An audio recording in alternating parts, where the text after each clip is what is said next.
Hello, my name is Willard Beale, and I'm the Senior Director of Alternatives to Incarceration Programs at the Fortune Society. Welcome to Both Sides of the Bars, a discussion-driven show that examines the legal systems from various perspectives, including people most impacted by the criminal legal system. We discuss critical questions about how the current system works. Its intersections and social justice highlights the efforts that are being made to improve the lives of everyone that is affected by it. We ask you, the viewers, to spread the word about Both Sides of the Bars and share your comments with us on Twitter at the Fortune SOC. Today's show is titled Innocent Yet Forced into Incarceration. According to the National Registry of Exonerations, between 1989, when the first DNA exoneration took place, and 2017, there have been 2,161 documented exonerations in the United States. There were 139 exonerations in 2017. 84 of the 2017 cases were involved officer misconduct, defined as instances involving police, prosecutors, or other government officials who significantly abused their authority and judicial process that contributed to the exoneree's conviction. I'm extremely humbled and honored to have Mr. Huwe Burton and Ms. Susan Friedman as our guests on today's show. Huwe is an artist, activist, volunteer, and a facilitator at the Fortune Society, and a person exonerated in January of this year for a crime he never committed.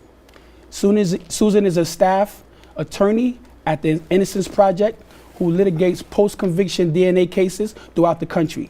She also supervises students through the Innocence Project clinic at the Cardozo Law School.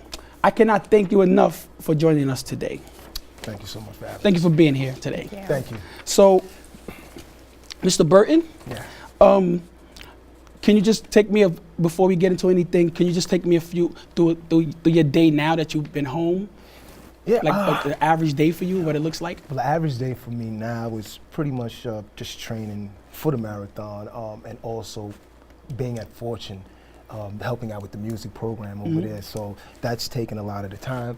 It's something that I really feel that it's valuable to me. So I'm just glad to be there and to be able to contribute to it. Okay. So can you give me a little background about what you do and how you see them being affected by what's happened? So I'm one of the staff attorneys at the Innocence Project. We are a not-for-profit organization that works to correct and prevent wrongful convictions. And so, how I got involved in Huwe's case is back in 2015. We were approached by Steve Drizzen, a national expert on false confessions, and Laura Cohen, an expert on youth incarcerated, and they asked us to join Huwe's legal team. Huwe had originally written to the Innocence Project back in 2009 seeking assistance, but because there wasn't any DNA in his case that we thought would be probative, we recommended that he reach out to Steve Drizzen. As I said, he's a national expert on false confessions. And then they they did a lot of work on the case, and they came back full circle and brought the case back to the Innocence Project. And all three institutions worked together to exonerate Huwe in 2019. Thank you. So this is a very unique situation because it kind of hits my heart, because I know that not only were you falsely accused back then, can you tell me what they accused you of? And I was accused of my mother's murder, and I think that is one of the things that is so hard to deal with. Not just the fact that I'm wrongfully convicted, but wrongfully convicted of those circumstances. So, yeah, it's very, like I said, very hard to deal with. But thankfully, I have people and I have resources where I'm able to deal with it the best way that I possibly can. Yeah, so I'll say that I don't know if I would have been able to deal with that. So I just want to say that I think you're a very strong individual, and I'm proud of you. Thank you, man. Because I've known you for a long time, and I've just seen you stay strong throughout the whole entire thing. But I remember talking to you one day, and you said that as years went by, and like you went to like the parole board and they asked you to actually say that. Yeah. How did that happen? That, for me, going to the parole board is something that put me right back in the precinct when I was 16. And like the parole board, being in that precinct at the time, the only thing that I wanted to do was get out of the precinct. You know, they making you feel as if you cannot go anywhere. And if you don't do what they want you to do or say what they want you to say, this is not going to go well for you. Same thing with the parole board. They want you to go in there and admit guilt, because by not admitting guilt, they're saying that you have no responsibility for your actions, or you don't know the weight of what you've done. And the hardest thing was trying to explain that I didn't, you know. So going to a parole board is very, very hard. It's just like being in that precinct again in '89. Were you able to get it out and say, hey, okay, I'm going to say this to please you people here, or? That was probably one of the hardest things that I've had to do. I've actually had conversations when my dad was alive, prior to going to the board. I believe the year was like 2001, 2002. And I told my dad that I'm getting ready to go to the board. And I said, it's a couple years away, but time moves a little bit different when you've been in here this long. And I said, but I'm not going to go because they want you to go in there and admit guilt. That's the first thing, and they feel if you don't do that, they're just going to deny you parole. And I told him I wasn't going to subject myself to that treatment. And he sat, he listened to me for a while, and he says, well, we know the truth. Why do you care what they think? But although he was in it with me, it's still something different when you have to wear that. Yeah. You know, it just feels different. But I understood totally what he was saying, and that was the only reason I went to the first board that I went to in 2004 in Fishkill. Prior to that, I wasn't going. And what were the results? I was denied in 2004. I was sent back in 2006. I was denied in 2006. I was given 12 months. So, you know, when you get a 12-month hit, the expectation of release the next time is great. I went to that next board in '07. They said they didn't care what the last board said. We're denying you parole. They gave me 24 months. I hired a lawyer at that time, and she was getting me de novo. So by the time it was all said and done, that was my 6th parole board in July of '09. That I actually went to and came home in September '09. And did they give you a reason why they felt that you weren't suitable for society? Because to release me at this time, and I quote, would undermine respect for the law. You know, so that was the reason. It was you know, the boilerplate statements that they give you for parole denials. In this instance, it was no different. Okay, so I know you're an activist. So what is your purpose out in the society now, and what are you fighting for, and what results do you want to see? I would love to see more oversight with police interrogations. Not when the person, they've got the person to confess and they say, okay, we'll bring the cameras in now. Let's videotape let's do the whole process, you know. I wish that would have been done for me. I thankfully haven't been in an interrogation, so I don't know what the policy is now. But I wish that was in place for me. You know what's interesting is, you know, the Central Park 5 put out a film. Yeah. And I saw the film, and they actually had all of that on video. They had the whole entire thing, and how it changed, and they felt a certain way in the beginning, and just the whole entire thing, and it still turned out bad for them. So, Susan, do you think things like this are still happening today?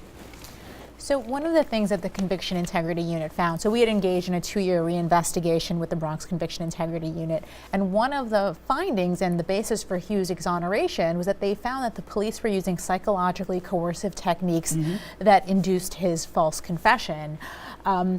And the truth is that these techniques continue to be used by law enforcement here in New York City and all across the nation today.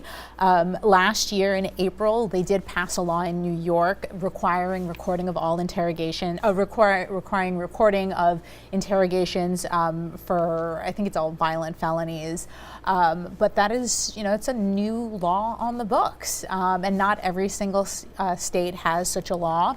So it's great that New York finally has it, but as you said, especially in 1989, it didn't make a difference for Central Park 5, and in part it's because, confession evidence is so powerful. It's so hard to overcome, and many people, jurors and the general public, don't understand what it's like to be in that interrogation room and don't understand how someone can come to confess to a crime that they didn't commit.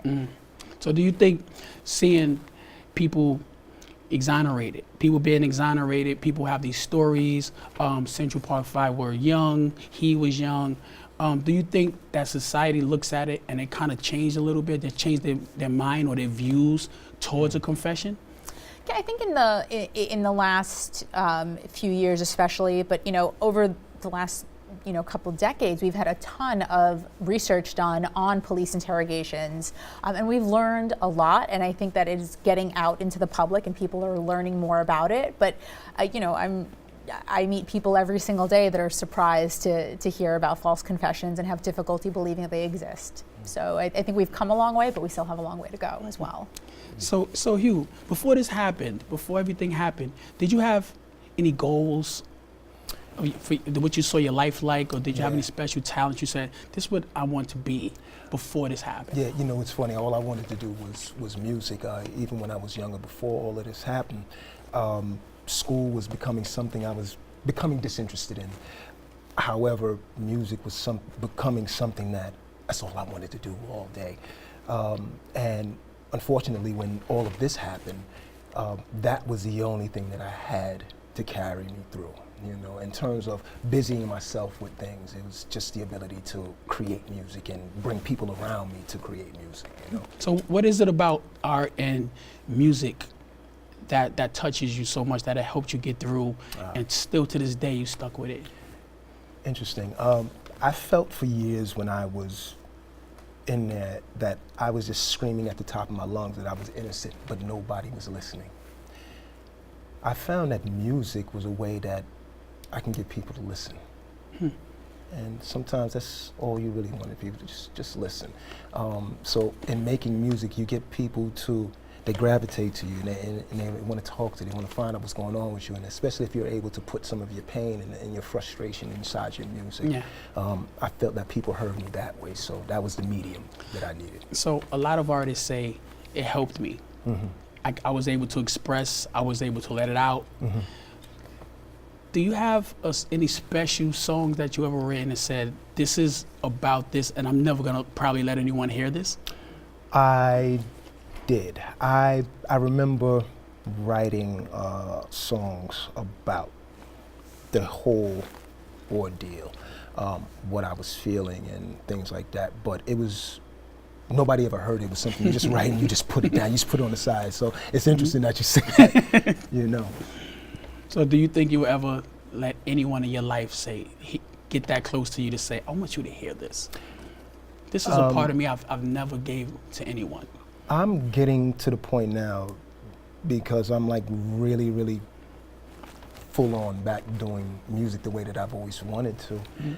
And I think that at this age now, I can use some of my experiences and put it in music. I'm not really afraid to tell it anymore, you know what I mean?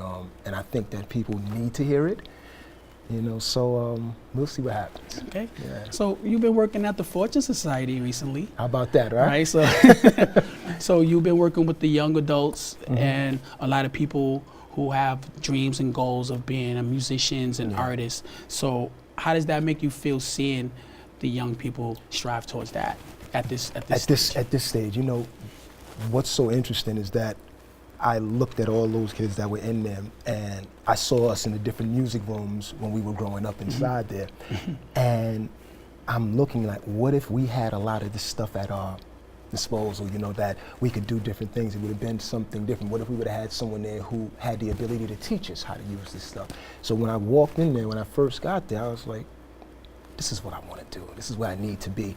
And I want to give them something that is a value that they don't have to just use in music. You can take it with you throughout life, because it seems like everyone is there is at risk. Mm-hmm. So if we're able to put ourselves in the position where we can intervene in that, and if I can use music as that medium to express that, then that's me talking and everybody hearing. Yeah. You know, so. So I hear a lot of people say, hey, when I was younger, I got in trouble because I didn't have that person that cared enough to really, that I can relate to, or that father figure. So do you have any of those thoughts when you come to the Fortune Society and try to help the younger people? Absolutely, because there is, I think, even more so than when we were kids, the things that kids are faced with now, there's so much out there, much more than when we were growing up, man. So there's a lot of different things that could drive them in this direction or drive them in that direction. So in looking at all of it, you have to say to yourself, okay, what can I do to help navigate them to the way they're supposed to go? Because it seems like there is less and less value placed in our kids, you know, So it sounds like you're fighting for justice as an activist, and then you're also trying to give back to the young people so they can live a better life. Absolutely. So how is that going to balance out for you? Well, everything you can have a balance with. In terms of being an advocate, you're helping.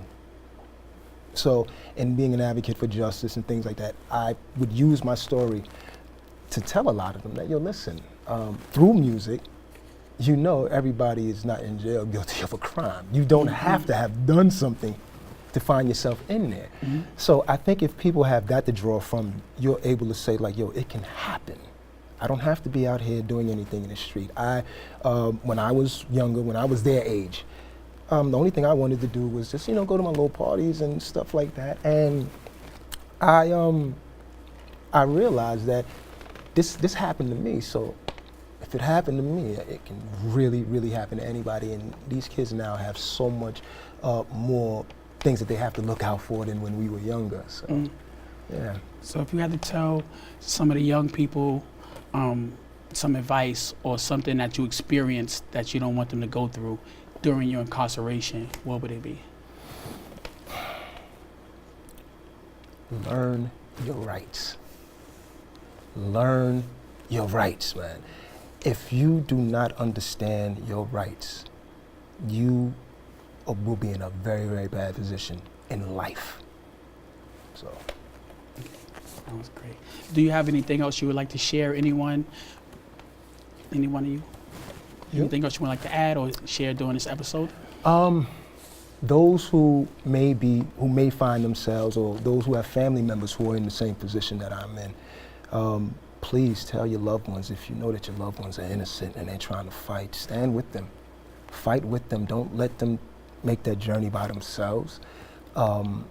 Make sure that they know that there's someone there to support them. They can move mountains if they know that there are people that are gonna be there for them. So don't give up on your people. If someone has claims of innocence, find out what it is, man. And those who are in there, don't lay down, man. You can't lay down. You know, the moment that you do that, you might not get back up. Yeah. You might not. So how does it feel to not lay down? Because I know you've done 19 years, and there were things you could have done and just laid down, and you might have done less. How does that feel to not I'm just never going to give up on this?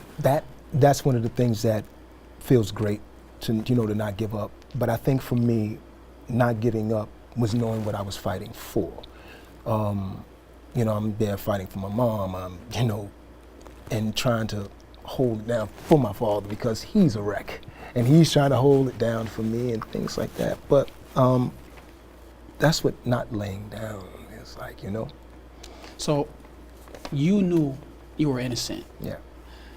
So for people who didn't believe you and they didn't know what happened, did you feel like you were treated a certain way at some point that you felt like they saw you because of what they thought you were? Yeah, not in as much from the guys I was in there with. Some knew, some didn't care. Those who knew me were like, I don't believe that. I don't know what the circumstances are, but that I don't believe. So for me, I had more problems with staff, female staff, because of the gravity of the circumstances, you know. And usually when you're inside, all things like your packages and your legal, usually women are in control of those areas, and you know, sometimes it would get bad. It would really get bad, but. Yeah. When you say really get bad, you mean like maybe your stuff will be missing, your Right. things wouldn't come through the right way. Things wouldn't probably? come through the right way. I was told that things that I could have, you know, you can't have this. Are you going to donate it or are you going to throw it out? What do you want to do? These things were going on for a while, and my father would send money, and he knew he could only send money every now and then, so he would send a lot when he could. And I would get questioned at legal mail, who is this and why is he sending you money? And in my mind, I'm saying, why is that any of your business? But, you know, I can't say it out loud, so, you know. Okay, so the big question right now, how did you feel that day when they said Huwe Burton is exonerated? I have never felt so like alive in my life. And I've had some great moments in life, man. In that moment, I never felt more alive. And I knew at that time I was given my day, my just due. But there was still much more work I needed to do towards the memory of my parents. But it felt like I was alive again, man. You know. Nice. So if you were to say someone right now is going through a similar situation and they're tempted, they say, you know what, maybe if I just say I'm just gonna give up, maybe things might be easier for me. Things might be easier for you. Things won't get easy for your spirit. It won't. It will never get easy for, if you allow people to make you say something you didn't do, it won't sit well with your spirit, especially with these circumstances. You know, it won't. So those who may be in that position where they're just saying, man, you know what, no, this is what I wouldn't suggest it. I know that pain, and I don't want that for anybody. Speaking of spiritual, right? So I've known that you never seemed, the whole time that I've known you, you never seemed like a miserable guy. I try, You had a man. smile, you always doing something, Yeah. you know, you just found positive ways to keep yourself occupied. Where do you think that strength came from? The people around me. I've always, from throughout my incarceration, I've always had great people around me.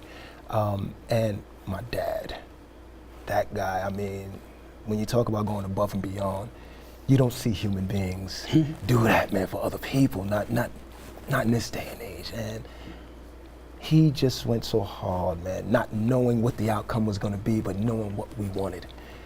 And like I said, between that, a lot of the friends that I met inside there, it kept me going, because now I found myself helping my friends out that were in there. They didn't know what I was going through, but I saw what they were going through. So from that, relationships were formed, and we gained a lot of strength from that. Just out of curiosity, what was your his initial reaction? My father. Just the first conversation to say, this is what they said I did. He knew that that was nonsense, especially for the reasons why. And his whole thing was, let's get to the bottom of it. I don't know how to go in and talk to these people, but I know that that's nonsense.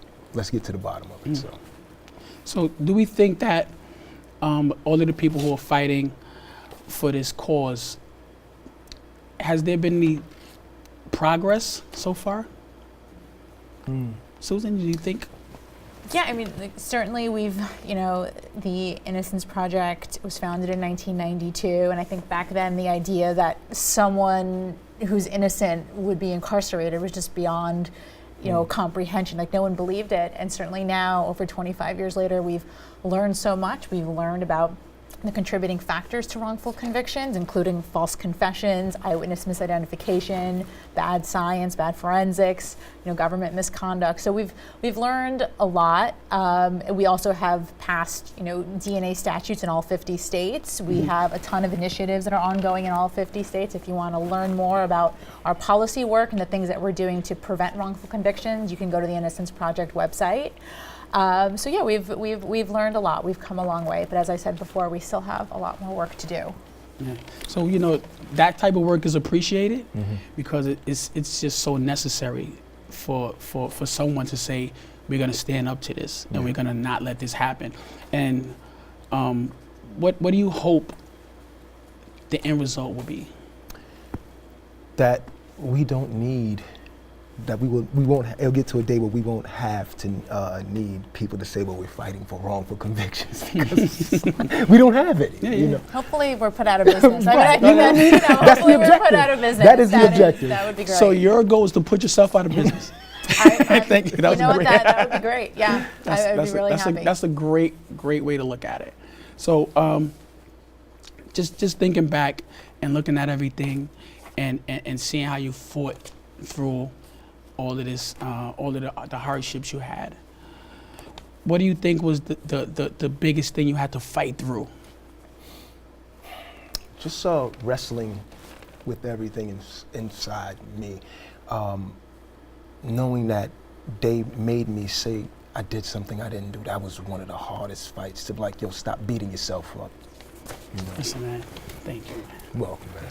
Thank you, Susan. Thank you. So, this has been an extremely important and eye-opening discussion. Thank you again. Thank you for the viewers for tuning in. If you're interested in finding out more about the Fortune Society, please check us out online at fortunesociety.org or on Facebook by typing in the Fortune Society. This is Willard Beale, and I appreciate you joining us as we critically look at both sides of the bars.